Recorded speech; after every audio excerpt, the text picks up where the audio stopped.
dans cette vidéo, messieurs, vous voyez très clair qu'ici à Libreville, il y a bien de la pollution, quoi. L'air est flou. L'air est flou. Les habitants marchent dessus sans pourtant se tromper de vigilance.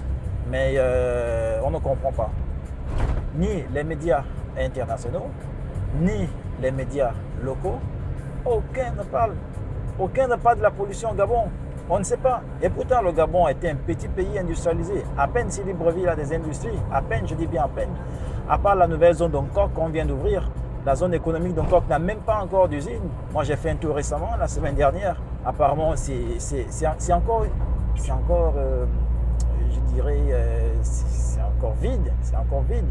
Les investisseurs ne sont pas encore installés. À peine quelques sociétés qui font dans le contreplaqué. Mais qu'est-ce qui peut pousser l'air à être autant pollué? Qu'est-ce qui peut pousser Libreville à être sous un gros nuage de fumée? Je ne comprends pas. Je ne suis pas journaliste. Je suis non plus un climatologue. Mais je pense qu'il y a quelque chose. Il faut qu'on nous dise ce qui se passe.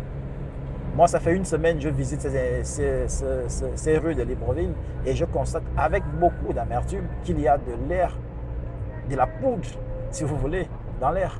Ici, nous sommes à Wenje. Vous voyez comment les gens sont debout. Je parie qu'ils se posent des questions. Ils se posent des questions. Pourquoi? Pourquoi les autorités ne parlent pas? On est bien à Wenje, vous voyez.